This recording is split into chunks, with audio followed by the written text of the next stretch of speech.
ऐसे कि हमने दुआर पर पानी सो तो ओही ले गाना गान जन सब कोई के अच्छा लगे हो कि देबे ले पापा आ संगे संगे मम्मी देबे ली आसी।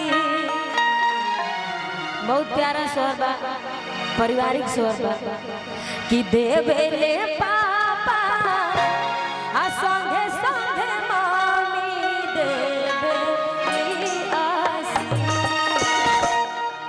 कि जिया बाबुआ बाबुआ जिया लाखो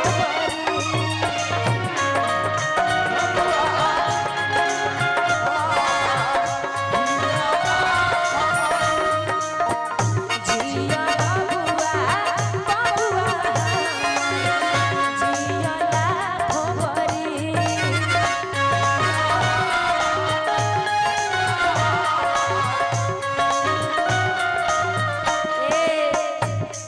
और हमनी के पिए पूरा भोजपुरी के पिए बीरप्पन जी रउआ ऐसे बैठल बने तो हमरा ठीक लिखे लागे। सोहर पर मोहर लेके आई रउआ ना के तो हम जबरदस्ती ले रउआ से करी ले अरजिया लागे ना नजरिया हम सब के लागे जाओ तुहरा उमरिया।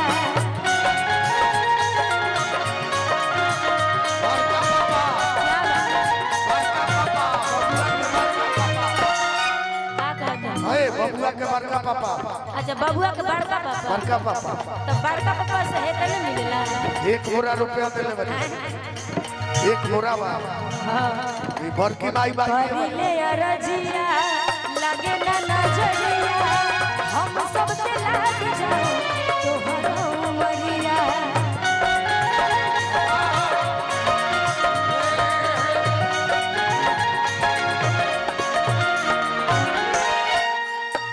सुन ले बाबा सबे कोई तो लौटे बैठ जाए सब लोग आ जाई। अगर वो सब आवल चाहते हैं तो आ सकत नहीं कोनो रुकावट सब लोग आके आशीर्वाद दी। कुछ लेके मत आए वैसे ही आ जाए तो हमरा संतुष्टि हो जाए। हम गाओ साचो ठीक रही गावते गावते चल दे। हां बाबा हां चल जा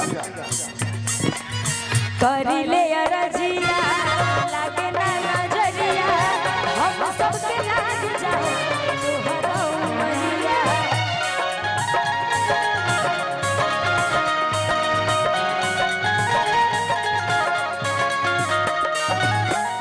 देले दादा संगे संगे दादी देले आसी।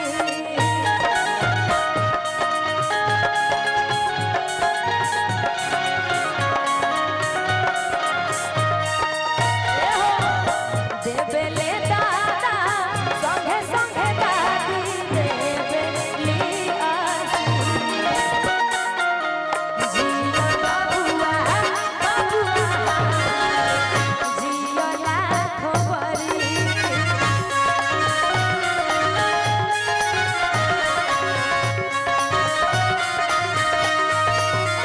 जिया बाबुआ बाबुआ